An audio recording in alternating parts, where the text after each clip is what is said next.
بسم اللہ الرحمن الرحیم۔ سورہ حامیم سجدہ کی ابتدا کے اندر اللہ تعالیٰ نے آسمانوں اور زمین کے بننے کا تذکرہ کیا کہ اللہ تعالیٰ نے آسمان اور زمین 6 دن کے اندر بنائے۔ ان میں سے زمین اللہ تعالیٰ نے 2 دنوں میں بنائی، اور زمین 2 دنوں میں بنانے کے بعد اللہ تعالیٰ نے آسمان کی طرف متوجہ ہوئے، اور آسمان کی حیثیت دھوئیں کی تھی۔ اس کے بعد اللہ تعالیٰ نے آسمانوں کو بنایا، اور زمین کے اندر جو خوراک تھی اور جو نباتات اور جمادات اللہ نے رکھنے تھے وہ سب بھی 4 دنوں کے اندر اللہ تعالیٰ نے بنائے۔ اس کے بعد اللہ تعالیٰ نے پچھلی قوموں کا تذکرہ کیا کہ کوئی بھی قوم ہرگز یہ نہ سمجھے کہ وہ ٹیکنالوجی کے اندر، اپنی ترقی کے اندر، اپنی مادی قوتوں کے اندر بہت آگے ہے، کیونکہ اس سے پہلے قوم عاد تھی، اس نے بھی زمین کے اندر جب تکبر کیا اور یہ کہنے لگی کہ من اشد منا قوة، ہمارے سے زیادہ طاقتور کون ہے؟ اللہ فرماتے ہیں پھر ہم نے ان کو اپنی قوت کی ایک جھلک دکھلائی اور ان پر ایسی تند و تیز ہوا بھیجی کہ اللہ فرماتے ہیں کہ ہم نے ان کے پورے گھروں کو زمین سے اکھاڑ کر پھینک دیا۔ اسی طریقے سے قوم سمود ہے کہ دیکھنے کے اندر بڑی طاقتور تھی، لیکن حضرت جبرائیل کی ایک چیخ نے ان کو زمین کے اوپر ملیمیٹ کر دیا۔ اور اس کے بعد اللہ تعالیٰ فرماتے ہیں کہ قیامت کے دن ان کے اوپر ان کے جسم کے اپنے اعضاء خود گواہی دیں گے، ان کی آنکھیں اور ان کا جسم ان کے کرتوتوں کا خود گواہ ہوگا، اور وہ اپنے جسموں سے کہیں گے لما شہدتم علینا، کہ آج تم ہمارے خلاف کیوں گواہی دے رہے ہو؟ تو ان کے جسم کہے گا انطقنا اللہ الذی انطق کل شیء، جس اللہ نے آج ہر چیز کو گویائی دی ہے اسی اللہ نے آج ہمیں بھی قوت گویائی سے نوازا ہے۔ آپ صلی اللہ علیہ وسلم جب قرآن مجید پڑھا کرتے تھے تو اس زمانے کے عرب کے اندر کفار کہا کرتے تھے کہ جب حضور قرآن پڑھیں تو ان کے سامنے شور و غل کرو، ان کے سامنے تالیاں بجاؤ، ان کے سامنے اونچی آواز سے بات کرو تاکہ ان کا قرآن پڑھنا کسی کو سنائی نہ دے۔ آیت نمبر 26 کے اندر اللہ نے فرمایا کہ کافر کہتے ہیں لا تسمعوا لهذا القرآن، اس قرآن کو مت سنو، والغوا فیہ، اور خوب شور و غل کرو، لعلکم تغلبون، تاکہ تم کامیاب ہو جاؤ۔ اللہ فرماتے ہیں اللہ کے ایسے دشمنوں کی جزا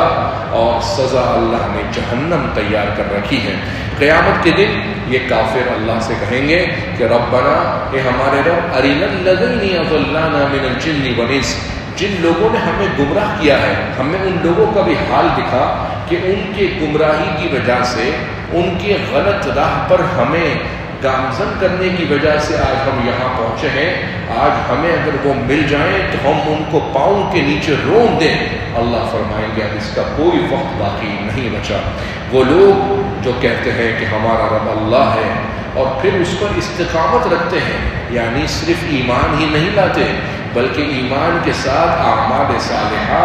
اور ایمان کے تقاضوں کو پورا کرتے ہیں، اللہ فرماتے ہیں کہ موت کے وقت ان پر جنت کے فرشتے نازل ہوں گے جو ان سے کہیں گے گھبراؤ مت، ڈرو مت، تمہارے لیے جنت کی خوشخبری ہے جس کا تم سے وعدہ کیا گیا تھا، ہم تمہارے دوست ہیں اور تمہارے لیے وہاں وہ کچھ ہے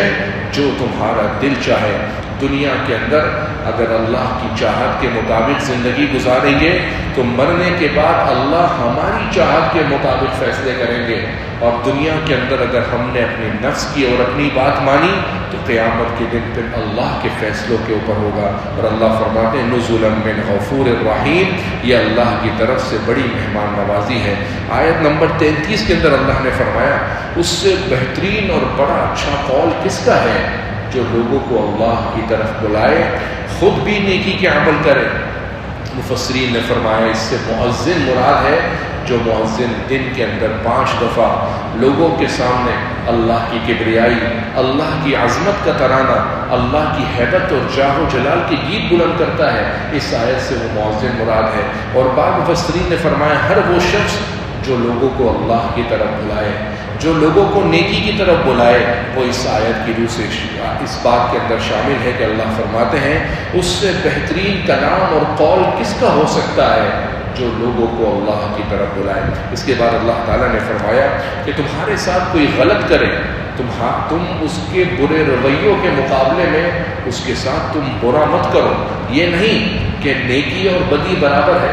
اچھائی اور برائی دونوں ایک جیسی ہیں، ہرگز ایسی بات نہیں ہے۔ وَلَا تَسْتَوِي الْحَسَنَةُ وَلَا السَّيِّئَةُ، نیکی اور برائی برابر نہیں ہے، لیکن تم اچھائی کے مقابلے میں تو اچھائی کرو ہی، لیکن جب تمہارے ساتھ کوئی برا کرے تو قرآن کہتا ہے ادفع باللتی ہی احسن، تم اس کے ساتھ اور اچھا کرو۔ ہوگا کیا؟ قرآن کے الفاظ ہیں فَإِذَا الَّذِي بَيْنَكَ وَبَيْنَهُ عَدَاوَةٌ، کہ تمہارے اور تمہارے اس دشمن کے درمیان بڑی پکی دشمنی تھی، اللہ فرماتے ہیں تمہارا اچھا بدلہ دینے کا فائدہ نقد یہ ہوگا کأنہ ولی حمیم، ایک دن آئے گا کہ تم دونوں گہرے دوست بن جاؤ گے۔ لیکن یہ بہت بڑی حکمت کی باتیں ہیں، یہ اللہ ہر کسی کو نہیں سمجھاتے۔ وما يلقاها الا الذين صبروا، یہ باتیں وہی لوگ سمجھ سکتے ہیں، ان باتوں کی تلقین انہی کو کی جاتی ہے جو برائی پر صبر کرنے والے ہیں۔ وما يلقاها الا ذو حظ عظیم، اور بڑے نصیبوں والا ہے، بڑی قسمت والا ہے وہ شخص جو برائی کا بدلہ اچھائی سے دے۔ اور کبھی تم کو اس رستے کے اندر مشکل پیش آئے تو تم اللہ کی پناہ میں آ جاؤ اور اس کو شیطان کا وسوسہ سمجھو۔ اس کے بعد اللہ تعالیٰ نے دن اور رات اللہ کی نشانیوں کا تذکرہ کیا۔ حضرت موسیٰ علیہ السلام کو کتاب کا ملنا اور اس کے اندر بنی اسرائیل کا اختلاف کرنا، اس کا تذکرہ ہوا۔ آیت نمبر 51 کے اندر اللہ نے فرمایا سَنُرِيكُ وَإِذَا أَنْعَمْنَا عَلَى الْإِنسَانِ، کہ جب ہم انسان کے اوپر نعمتوں کی بارش کرتے ہیں أَعْرَضَ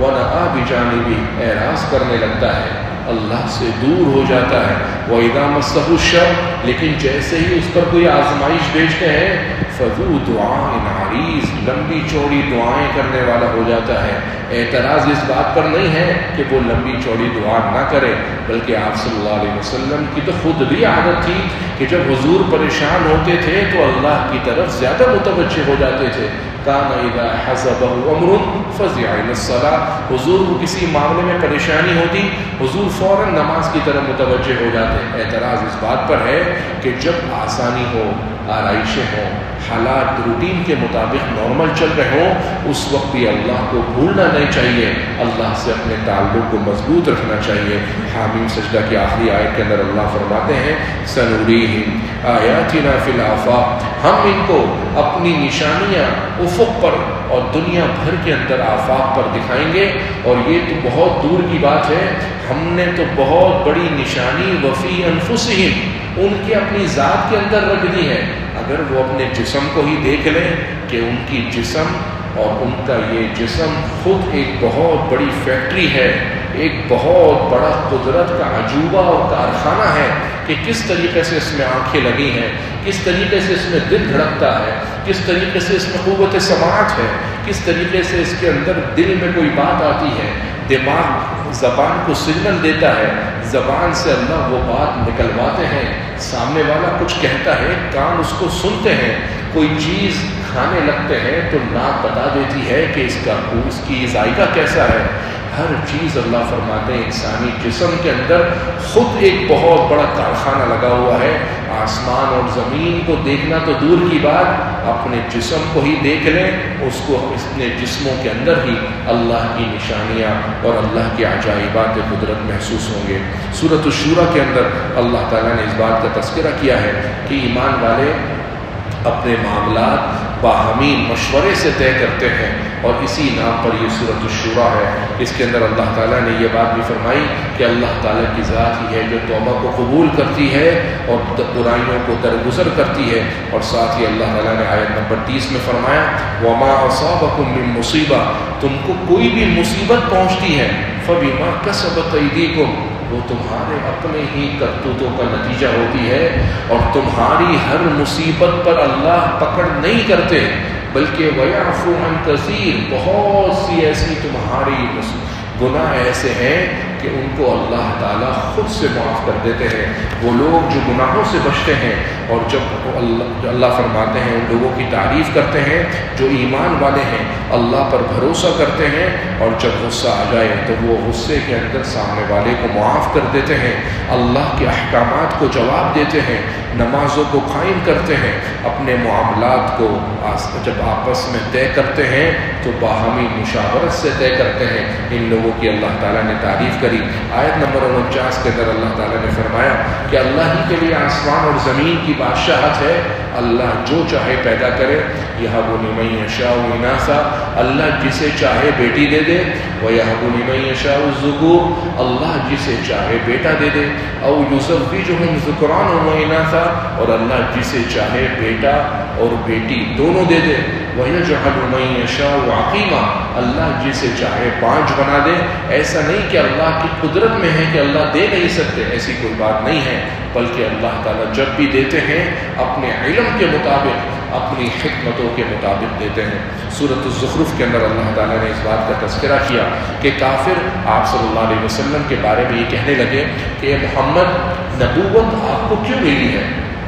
نبوت ملنی ہی تھی تو طائف کے جو 2 سردار ہیں یا مکہ کے جو 2 بڑے بڑے سردار ہیں جن کا نام ولید ابن مغیرہ اور عبد اللیل ہے، ان کو نبوت ملنی چاہیے تھی۔ تو اللہ تعالیٰ فرماتے ہیں اَهُمْ يَقْتَسِمُونَ رَحْمَتَ رَبِّكَ، یہ لوگ کیا رب کی نبوت کی تقسیم اپنے ہاتھ میں رکھنا چاہتے ہیں؟ ہم نے تو دنیا کے اندر رزق کی تقسیم بھی انسانوں کے ہاتھ میں نہیں دی۔ جب رزق اور مال کی تقسیم ہم نے انسانوں کے ہاتھ میں نہیں دی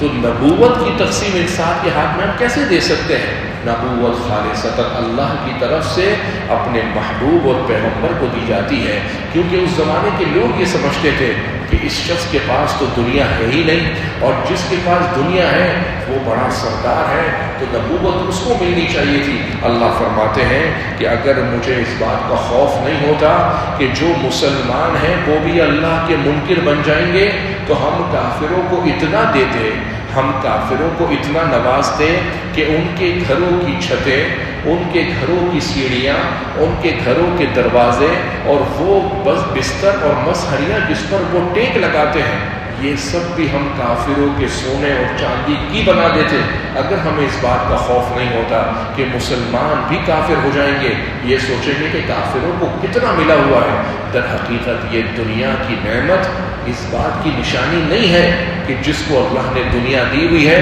یہ اللہ کے قریب ہے، یہ ہرگز ایسی بات نہیں ہے۔ اس کے بعد اللہ تعالیٰ نے فرعون کے بارے میں تذکرہ کیا کہ فرعون حضرت موسیٰ علیہ السلام کے بارے میں یہ کہتا تھا کہ ان کو ٹھیک طریقے سے بات کرنے نہیں آتی، اور میرے پاس دیکھو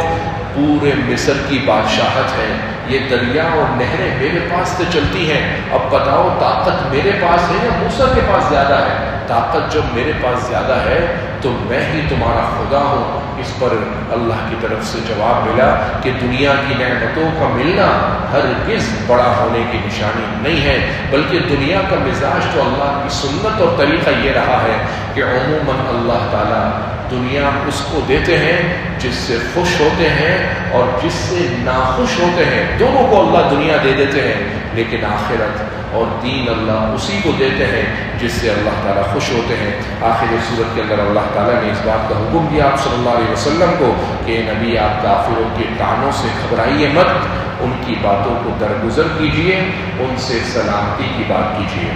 سورۃ الدخان کے اندر اللہ تعالیٰ نے قرآن مجید کے بارے میں بتایا کہ قرآن مجید ہم نے ایک بہت ہی بابرکت رات شب قدر کے اندر اتارا ہے۔ یہ قرآن ہماری طرف سے بطور رحمت ساری انسانیت کی ہدایت کے لیے نازل ہوا ہے۔ اس کے بعد اللہ تعالیٰ نے شجرۃ الزقوم کا تذکرہ کیا کہ جب قرآن مجید کی آیت اتری کہ شجرۃ الزقوم ایک بڑا کڑوا درخت دوزخ کی جڑوں کے اندر ہے، تو کافر اعتراض کرنے لگے کہ دوزخ کے اندر تو آگ ہے اور درخت کے اندر بھی لکڑی ہوتی ہے، یہ کیسے ہو سکتا ہے کہ وہاں کی آگ اس درخت کو جلائے نہیں؟ اس پر اللہ تعالیٰ نے فرمایا کہ زقوم کا درخت ہم نے دوزخیوں کے لیے جو تیار کیا ہے یہ کافروں کے لیے بطور آزمائش ہے، کہ کون دنیا کے معاملات پر قیاس کرتے ہوئے یہ سمجھتا ہے کہ جہنم کے اندر درخت کیسے رہ سکتا ہے، حالانکہ درخت تو لکڑی ہے اور لکڑی آگ جو ہے وہ لکڑی کو کھا جاتی ہے۔ جہنم کے دنیا کے اندر آگ کے معاملات الگ ہیں اور آخرت کے اندر آگ کے معاملات الگ ہیں۔ سورۃ الجاثیہ کے اندر اللہ تعالیٰ نے اس بات کا تذکرہ کیا کہ قیامت کے دن ساری کی ساری امت خوف کے مارے، ہیبت اور دہشت کے مارے اللہ کے سامنے گھٹنوں کے بل بیٹھی ہوگی اور سب کے سب کو اعمال نامہ دیا جائے گا۔ اور وہ دن ہے کہ جس دن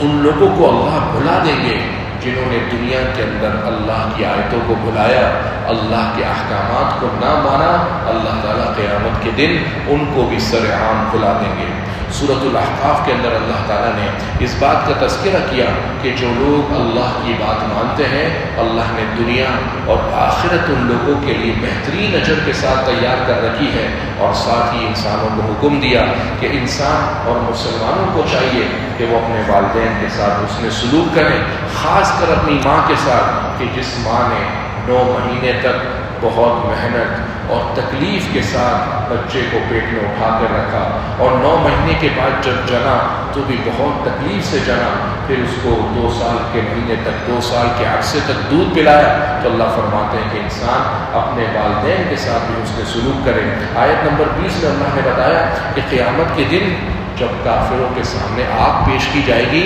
تو ان سے کہا جائے گا کہ تم کو تمہاری دنیا کے اندر سب اچھی نعمتیں دے دی گئیں اور تم نے اس کا فائدہ اٹھا لیا، اب آخرت کے اندر تم کو ذلت کا عذاب دیا جائے گا۔ اس کے بعد جنات کا تذکرہ ہوا کہ آپ صلی اللہ علیہ وسلم کے آنے سے پہلے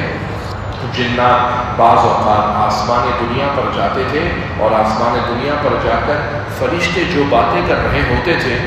ان خبروں کو چرا کر نیچے دنیا کے اندر جو کاہن ہوتے تھے ان کو لا کر بتا دیا کرتے تھے۔ لیکن دفعتاً ایک دفعہ ایسا ہوا کہ جنات کے ایک بہت بڑا گروہ آسمان دنیا پر جانے لگا تاکہ روزمرہ کی طرح وہاں کے فرشتوں کی بات سن کر نیچے کاہنوں کو بتائے، تو اس وقت ان کو بہت بڑے ستاروں سے مارا گیا۔ تو سارے جنات پریشان ہوئے کہ لگتا ہے زمین کے اوپر کوئی بہت بڑا واقعہ رونما ہوا ہے کہ اس سے پہلے تک تو ہم آسمان دنیا پر جا سکتے تھے، وہاں پر فرشتوں کی باتیں سن سکتے تھے، یہ اچانک ایسا کیا معاملہ ہوا کہ ہم اب ان کی باتیں نہیں سن سکتے۔ جنات کا ایک بہت بڑا گروہ زمین کا سروے کرنے کے لیے گیا تو آپ صلی اللہ علیہ وسلم عکاظ نامی بازار کے اندر دین کی دعوت اور تبلیغ کے لیے گئے ہوئے تھے۔ تو فجر کی نماز آپ صلی اللہ علیہ وسلم وہاں پر پڑھا رہے تھے، اور جب جنات وہاں پر پہنچے اور آپ صلی اللہ علیہ وسلم فجر کی نماز میں قرآن کی تلاوت کر رہے تھے تو جنات آپس میں باتیں کرتے ہوئے کہنے لگے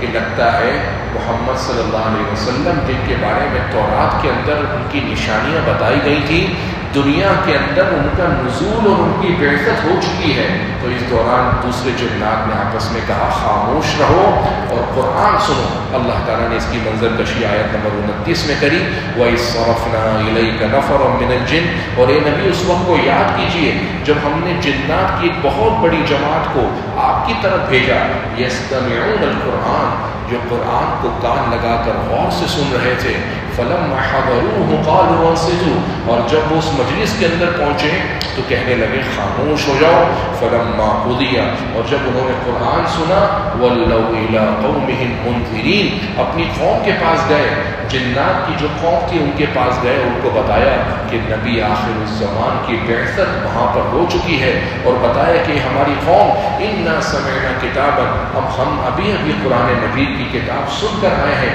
انزل من بعد موسیٰ، جو موسیٰ علیہ السلام کے بعد نازل کی گئی ہے، پچھلی کتابوں کی تصدیق کرتی ہے، صراط مستقیم کی طرف دعوت دیتی ہے۔ یا قومنا، اے ہماری قوم، اجیبوا داعی اللہ، اللہ کے اس بلانے والے کی طرف جواب دو، وآمنوا بھی، اس پر ایمان لے آؤ، یغفر لکم من ذنوبکم، اللہ تمہارے گناہوں کو معاف کر دیں گے، وَيُجِرْكُم مِّنْ عَذَابٍ أَلِيمٍ، اور اللہ تمہیں سخت عذاب سے نجات دیں گے۔ تو روایات کے اندر ہے کہ اس وقت 300 کے قریب جنات آپ صلی اللہ علیہ وسلم کی خدمت میں حاضر ہوئے اور ان 300 جنات نے آپ صلی اللہ علیہ وسلم کی خدمت کے اندر اسلام قبول کیا۔ آخر صورت کے اندر اللہ تعالیٰ نے حکم دیا فاصبر کما صبر اولو العزم من الرسل، اے نبی جیسے پچھلے بڑے بڑے اولو العزم انبیاء اور رسول صبر کرتے رہے،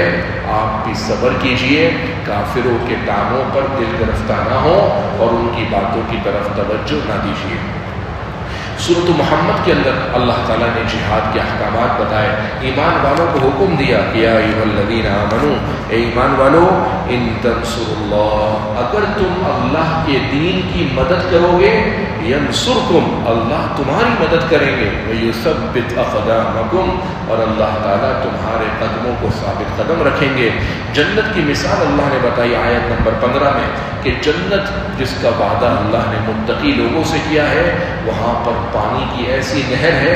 غیر آسن، جہاں کا پانی بدبودار نہیں ہوتا، وانہار من لبن، اور دودھ کی اتنی بڑی بڑی نہریں ہیں، لم یتغیر طعمہ، کہ ان کا ذائقہ تبدیل نہیں ہوتا، وانہار من خمر، شراب کی ایسی نہریں ہیں کہ لذت للشاربین، پینے والوں کو پی کر مزہ آئے گا، وانہار من عسل مصفى، شہد کی ایسی ایسی نہریں ہیں جو خالصتاً شہد ہے، وَلَهُمْ فِيهَا مِنْ كُلِّ الثَّمَرَاتِ، ہر قسم کے پھلوں سے اللہ نے نوازا ہوا ہے، اور سب سے بڑھ کر اللہ تعالیٰ نے جنتیوں کے لیے اپنی رضامندی کا وعدہ کیا ہے۔ اس کے بعد اللہ فرماتے ہیں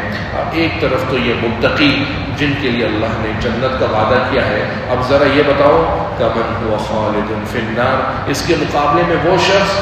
جو آگ کے اندر ہمیشہ رہے گا، وَسُقُوا مَاءً حَمِيمًا، پانی مانگے گا تو گرم کھولتا ہوا پانی دیا جائے گا، فَقَطَّعَ أَمْعَاءَهُمْ، اور ایسا پانی جو اس کی آنتوں کو جلا دے گا۔ کیا یہ دونوں برابر ہو سکتے ہیں؟ اسی طریقے سے جس طریقے سے جنت اور جہنم کی، جنت کی نعمتیں اور جہنم کی سزا برابر نہیں ہو سکتی، اسی طریقے سے متقی اور اللہ کے دشمن یہ دونوں برابر نہیں ہو سکتے۔ اللہ تعالیٰ نے آیت نمبر 24 کے اندر ایمان والوں کو حکم دیا کہ ایمان والے کو چاہیے کہ وہ قرآن کے اندر غور و فکر کریں، افلا یتدبرون القرآن، وہ لوگ قرآن کے اندر کیوں تدبر، قرآن کے اندر غور و فکر کیوں نہیں کرتے؟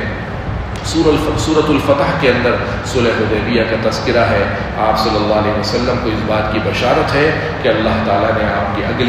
آپ کے پچھلے گناہ معاف کر دیے، آپ کی نعمتیں پوری کر دیں، آپ کو سیدھے رستے سے ہدایت دے دی، اور اللہ تعالیٰ نے آپ کو بہترین مدد سے نوازا۔ ان لوگوں کا بھی تذکرہ ہے جو بیعت، جنہوں نے آپ صلی اللہ علیہ وسلم کے ہاتھوں پر بیعت کی تھی، حضرت عثمان رضی اللہ عنہ کے قتل کی جب افواہ اور خبر اڑی تو جن صحابہ نے بیعت رضوان کے اندر حضور صلی اللہ علیہ وسلم کے ہاتھ پر بیعت کری، اللہ فرماتے ہیں ان الذین یبایعون، جو یہ نبی آپ کے ہاتھ پر بیعت کرتے ہیں،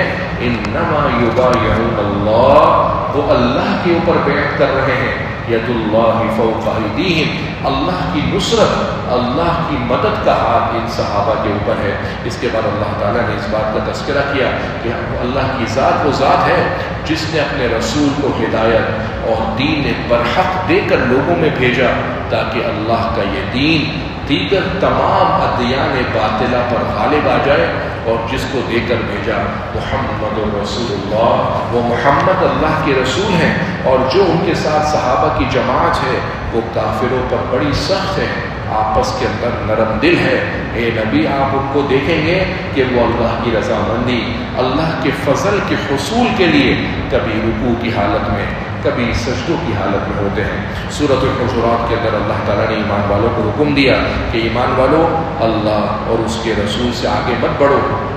ایک غزوے کے اندر صحابہ کو آگے بھیجا جا رہا تھا، امیر بنانے کی بات آئی تو حضرت ابو بکر صدیق رضی اللہ عنہ نے ایک صحابی کا نام لیا کہ اس کو امیر بنایا جائے، حضرت عمر رضی اللہ عنہ نے دوسرے صحابی کا نام لیا کہ اس پر ان کو امیر بنایا جائے۔ اس دوران ان دونوں کی آواز آپ صلی اللہ علیہ وسلم کے سامنے تیز ہو گئی، قرآن مجید کی آیت نازل ہوئی کہ ایمان والوں تمہارے سامنے اللہ اور اس کے رسول جب بیٹھا ہو تو تم ان سے آگے مت بڑھا کرو، بلکہ جو رسول کہیں اس کی بات مانو، اور حکم دی آیت نمبر 2 میں کہ ایمان والوں لا ترفعوا اصواتکم فوق صوت النبی، تمہاری آوازیں نبی کی آواز کے سامنے بلند نہیں ہونی چاہیے، اور تم نبی کے سامنے اس طریقے سے بات مت کرو جس طریقے سے تم لوگ آپس میں بات کرتے ہو، ورنہ تمہارے اعمال ضائع ہو جائیں گے اور تم کو پتہ بھی نہ لگے گا۔ اور جو لوگ اپنی آوازوں کو اللہ کے رسول کے سامنے پس رکھتے ہیں، اللہ فرماتے ہیں اللہ نے ان کے دلوں کو آزمایا ہے کہ ان کے اندر کتنا خوف خدا موجود ہے۔ جب یہ آیتیں نازل ہوئی تو حضرت عمر رضی اللہ عنہ یہ آیتیں سن کر کتنا روئے، اور اس کے بعد اتنی نچلی آواز سے حضور کے سامنے بات کیا کرتے تھے کہ بعض اوقات صحابہ کو پوچھنا پڑتا تھا کہ عمر آپ کیا کہہ رہے ہیں، کیونکہ اس دونوں آیتوں کے اندر پیار بھری ڈانٹ ان دونوں صحابہ کو پلائی گئی۔ اسی طریقے سے کچھ ایسے اعرابی، دیہاتی اور بدوی صحابی تھے جو نبی کی نبوت کے مقام سے واقف نہیں تھے، وہ بعض اوقات آپ صلی اللہ علیہ وسلم کے گھر کے باہر کھڑے ہو کر کہتے تھے یا محمد اخرج الینا، محمد باہر آئیے، ہمیں آپ سے کوئی بات پوچھنی ہے۔ تو اس پر آیت نمبر 4 نازل ہوئی، اے نبی ان الذین ینادونک من وراء الحجرات، جو آپ کے کمرے کے باہر سے آپ کو چیخ چیخ کر بلاتے ہیں، اکثرهم لا یعقلون، ان کے اندر صبر، ان کے اندر سمجھ نہیں ہے۔ وَلَوْ أَنَّهُمْ صَبَرُوا، اگر یہ انتظار کرتے حَتَّى تَخْرُجَ إِلَيْهِمْ، یہاں تک کہ آپ خود ان کی طرف نکلتے اور ان سے ان کی بات پوچھتے، لَكَانَ خَيْرًا لَهُمْ، ان کے لیے بہتر ہوتا۔ وَاللَّهُ غَفُورٌ رَحِيمٌ، اللہ معاف کرنے والے، رحم کرنے والے ہیں۔ اگلی آیت کے اندر اللہ تعالیٰ نے ایمان والوں کو حکم دیا کہ ایمان والوں، اگر تمہارے پاس کوئی فاسق خبر لے کر آیا کرے، فَتَبَيَّنُوا، اس خبر کی تحقیق کر لیا کرو کہ ایسا نہ ہو کہ وہ خبر جھوٹی ہو اور اس جھوٹی کی وجہ سے تم کو پشیمانی ہو۔ اس کے بعد اللہ تعالیٰ نے آیت نمبر 10 کے اندر فرمایا ایمان والے آپس میں بھائی بھائی ہیں، اگر کبھی ایمان والوں کے درمیان آپس میں اختلاف ہو جائے، اتفاق نہ ہو، تو آپس کے اندر صلح کر لیا کرو،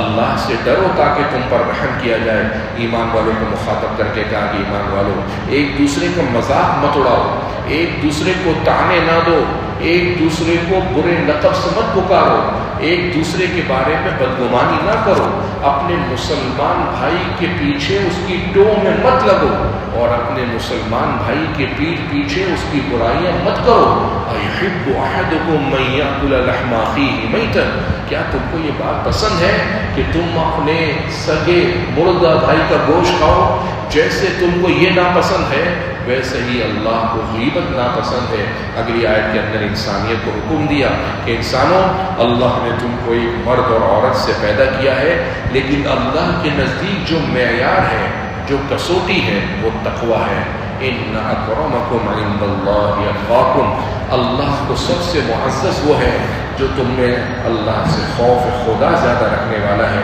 ان دیہاتیوں کا تذکرہ کیا کہ جو اوپر سے کہتے تھے کہ نبی ہم آپ پر ایمان لے آئے، ان کو کہا کہ نبی ان سے کہہ دیجئے کہ تم اوپر سے ایمان لے آئے ہو، لیکن ایمان ابھی تک تمہارے دلوں کے اندر داخل نہیں ہوا۔ آپ صلی اللہ علیہ وسلم کی دعاؤں میں سے ایک دعا یہ تھی، اللہم انی اسألک ایمانا یباشر قلبی، اے اللہ میں تجھ سے ایسا ایمان مانگتا ہوں جو میرے دلوں کے اندر بس جائے، میرے رگ و ریشے کے اندر سرایت کر جائے، وہ یقیناً صادقا، اور تجھ سے پکا یقین مانگتا ہوں۔ اسی پر یہ آیت نازل ہوئی کہ نبی دیہاتیوں سے کہہ دیجئے کہ ایمان کے ساتھ عمل صالح ضروری ہے، ورنہ صرف ظاہری شکل وہ ایمان کی نہیں بلکہ اسلام کی ہے۔ اللہ تعالیٰ جو کچھ کہا گیا سنا گیا مجھے اور آپ کو اس پر عمل کرنے کی توفیق نصیب فرمائے۔